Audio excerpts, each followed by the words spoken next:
Hello everyone.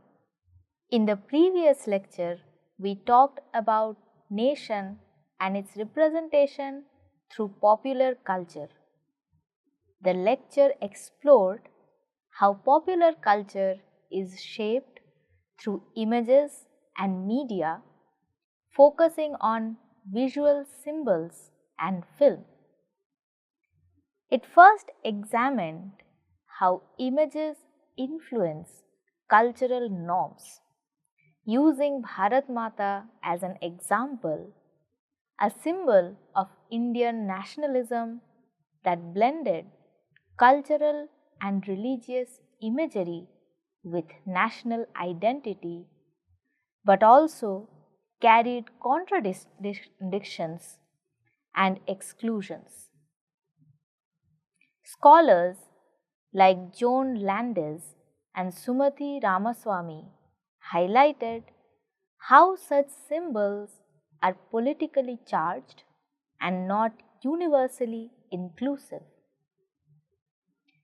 The second part of the lecture discussed how films like Mother India and Khoon Bhari Maang, all released in the 1960s and 70s, use female figures as moral centers, drawing on goddess imagery to justify actions like sacrifice as well as revenge. However, despite these radical imageries, the films follow a familiar, controlled narrative setting that ultimately reinforce traditional values. So far, we have looked at representations of women and a gendered understanding of nation. However, identities were not merely limited to the binarism of male and female. In this lecture, we will talk about the stigma surrounding homosexuality. Now, the criminalization of same-sex relationships in India is not a reflection of indigenous cultural and moral values, but rather a legacy of colonial imposition. It is crucial to recognize that the legal prohibition of homosexual activity, specifically enshrined in the section 377 of the Indian Penal Code, was a legal provision crafted in the 19th century under the British rule. This law was rooted in the Bagheri Act of 1533, a piece of legislation from England that defined certain sexual acts, particularly those between men, as unnatural and against the will of God and man. Drafted by Thomas Macaulay in 1838 and brought into force in 1860, Section 377 marked the beginning of a system that criminalized same-sex relationship and desire in India. Now, the terminology Bagheri used in this law was broad and morally charged, reinforcing the colonial vision of acceptable sexual conduct and marking a departure from a more pluralistic pre-colonial norms. Bagheri indicates a sort of immoral and also barbaric nature of sexual desire. After more than a century of this colonial legacy shaping public and private lives, the Indian Supreme Court, in a landmark judgment delivered on 6 September 2018, declared the application of Section 377 to consensual homosexual activity between adults as unconstitutional. The court described the provision as irrational, indefensible, and manifestly arbitrary, effectively recognizing the harm caused by centuries of legal and social marginalization. However, the law still remains applicable in cases of non-consensual sexual acts involving minors and bestiality. In order to fully grasp the implications of this legal trajectory and its relation to nation, one must consider the broader colonial context and the role of Victorian morality in reshaping Indian ideas of sexuality and gender. Prior to British intervention, Indian societies had a more fluid and diverse understanding of gender roles, sexual identities, and intimate relationships.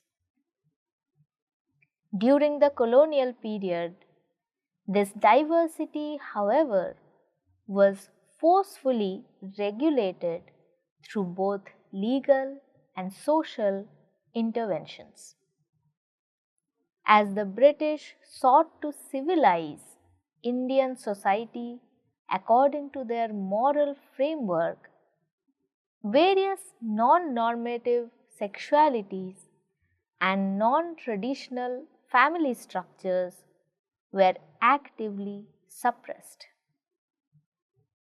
In their influential anthology, Same-Sex Love in India, Ruth Vanita and Salim Kidwai trace texts and narratives across centuries, from 1500 BC to the present, that depict intimate relationships between women and between unrelated men. They contend that it was not until the 19th century that a homophobic perspective, one that had little traction in pre-colonial India, began to gain prominence and structure public discourse in a significant way. The colonial anxiety over same-sex desire played visibly in cultural practices like the theatre. Catherine Hanson's research into Western Indian theatre offers compelling evidence of how gender and sexuality were policed through performance. For instance, male actors who portrayed female roles were once an accepted and even celebrated part of Indian theatrical traditions.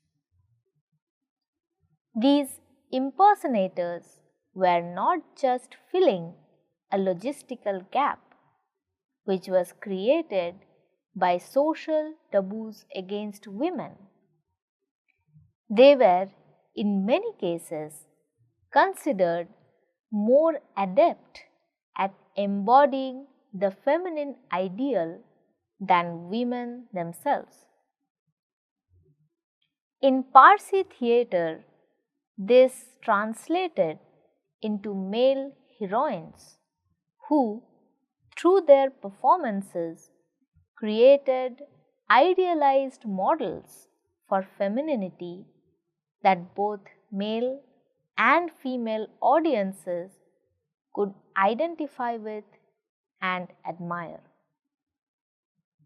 For women spectators, particularly those from the elite classes, these portrayals offered a template for how to conduct themselves in public, while for men they became a way to counter colonial critiques of Indian masculinity and the perceived backwardness of Indian women. Through such impersonations, Indian men could demonstrate that their understanding of womanhood was refined, modern, and dignified. However, this practice of cross-dressing and male impersonation took on a different hue under colonial moral scrutiny. What was once a theatrical convention became a site of moral panic, particularly because of the underlying homoerotic valence that linked the gazes of the hero and the male heroine on stage, as well as the impersonators and the male spectators in the audience. So, what we find is a two-pronged homoerotic sensibility on the stage, one among the characters and another among the characters on stage and the audience. Both of these created the phobia regarding homosexuality, especially in the form of theatrical representation. Hansen shows how this subtle but potent homoeroticism became a problem for the newly emerging Indian elite. These elites had internalized Victorian ideals of gender propriety and sexuality. Therefore, they viewed such performances as an aberration. This discomfort led to a gradual displacement of female impersonators by real women, but not Indian women, because they were not allowed in the public space and their visibility in the public sphere was considered to be dishonorable. Instead, Anglo-Indian women were recruited to play the female roles. And due to their dual identity as Anglo-Indians, they remained at the interstices of morality and propriety.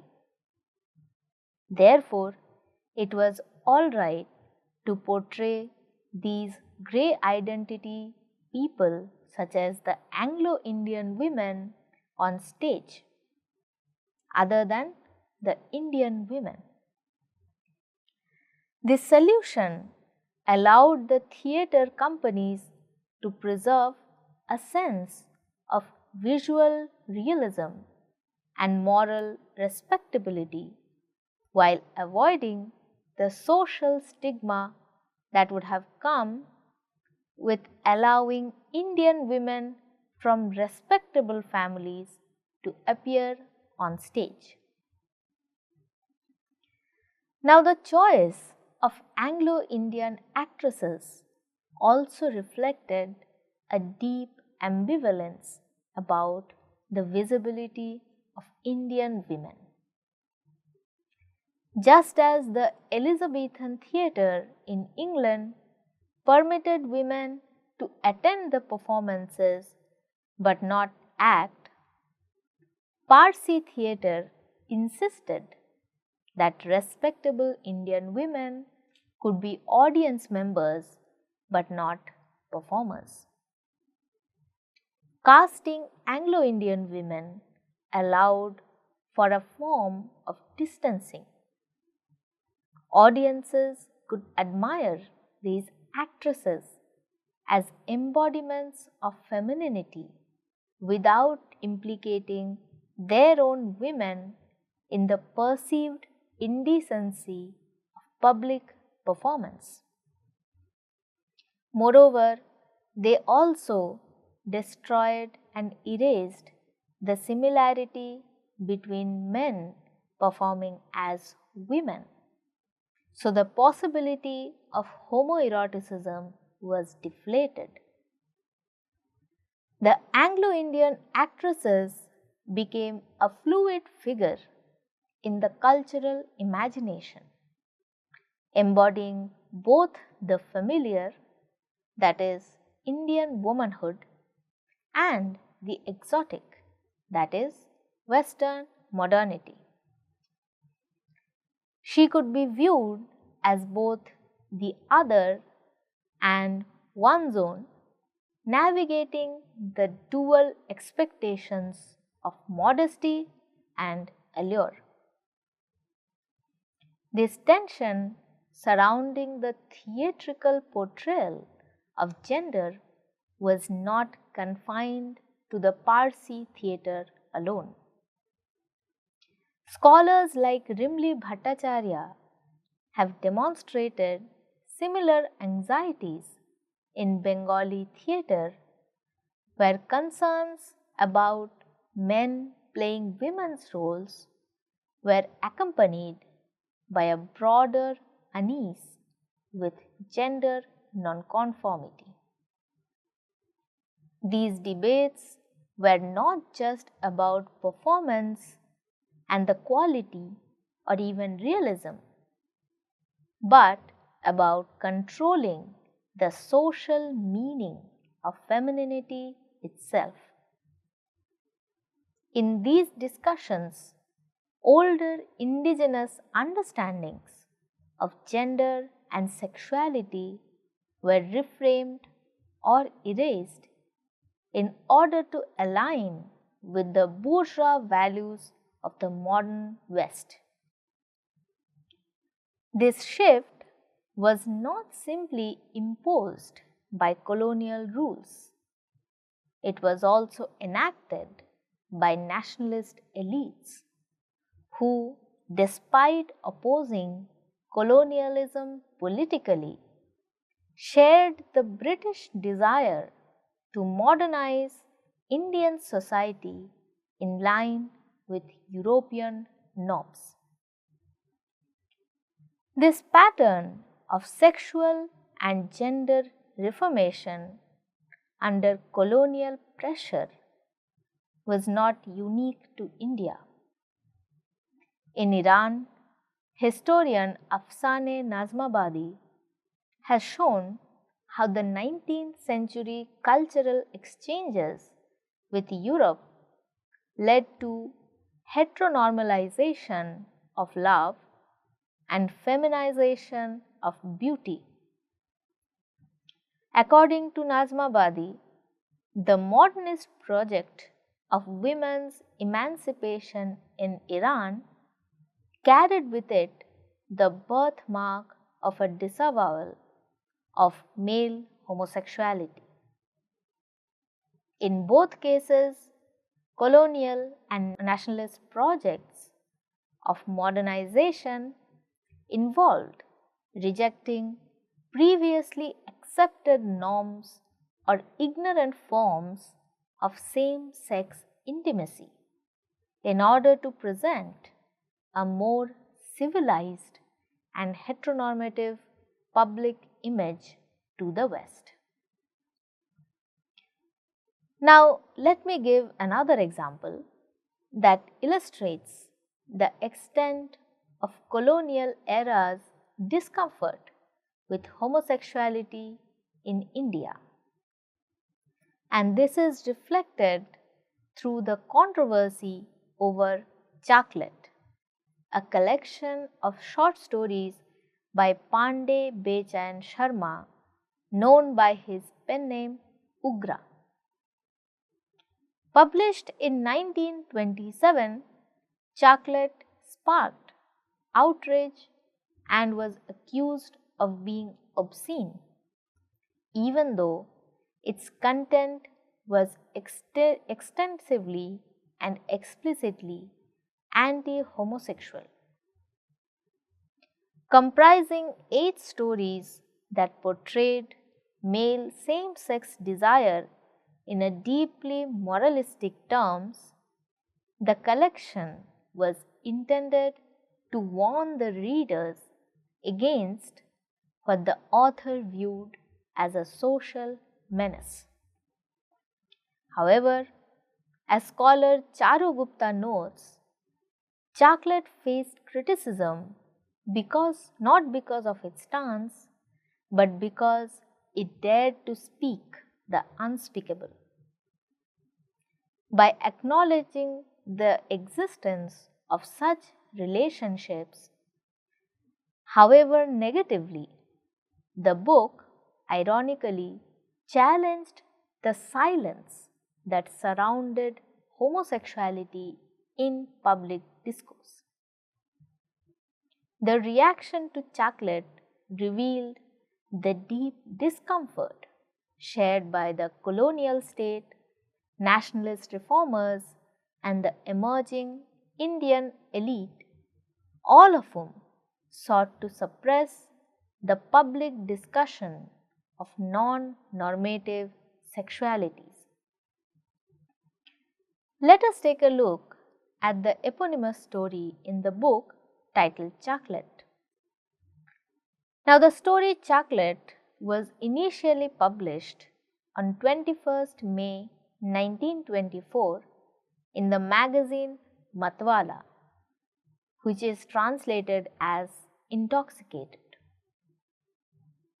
The title of the story refers to a name for those innocent, tender, and beautiful boys of our country whom society's demons push into the mouth of destruction to quench their own desires.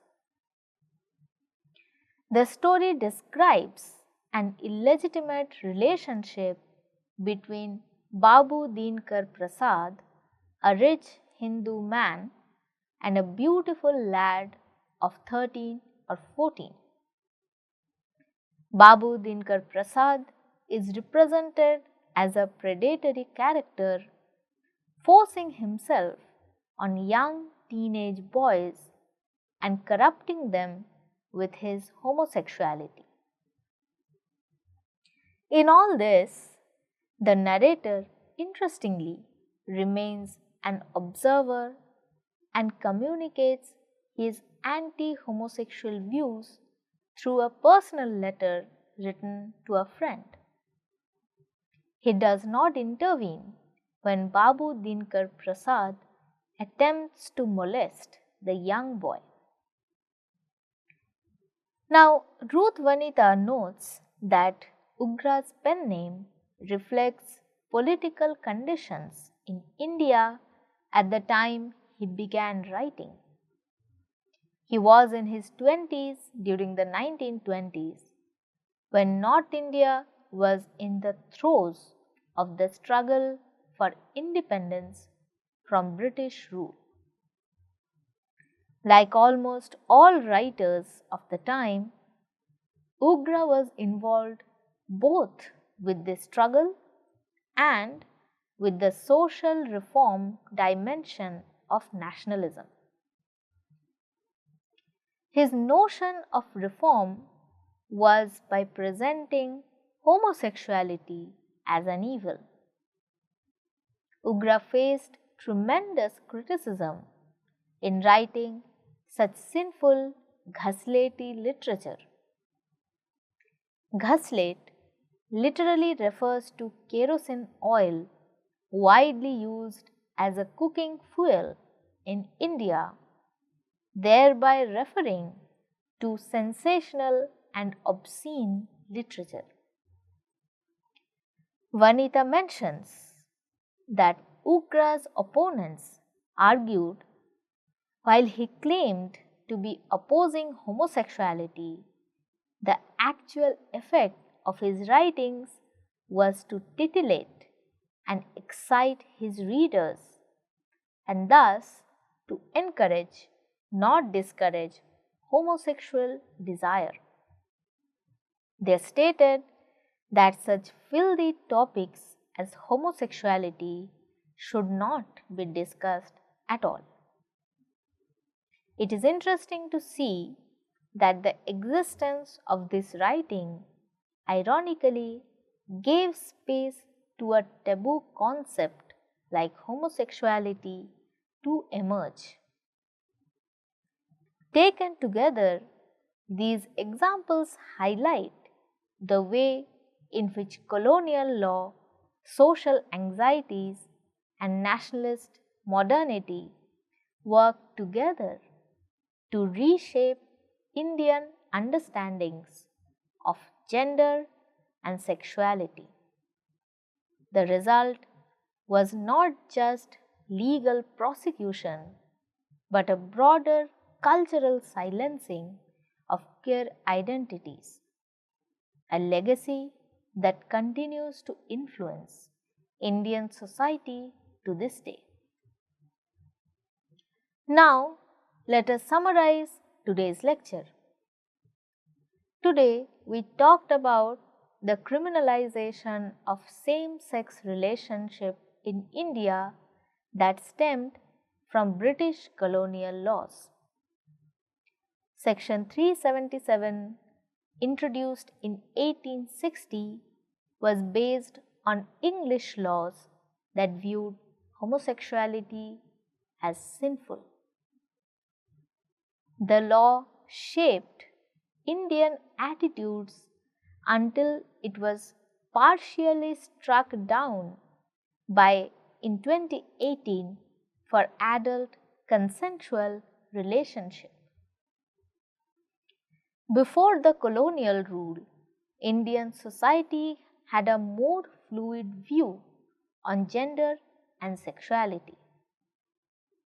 British rule brought with it rigid Victorian morals, which Indian nationalist leaders adopted in their efforts to modernize the society. Theatre, especially Parsi and Bengali, reflected these shifts. While male actors once played female roles and shaped the ideas of femininity, colonial discomfort with homoerotic undertones led to their replacement with Anglo-Indian actresses to maintain respectability. Literature also reflected these tensions. Ugra's 1927 story collection, Chocolate, criticized homosexuality but was controversial for even addressing the topic. Scholars argue that despite its negative tone, the work made same-sex desire visible in the public discourse.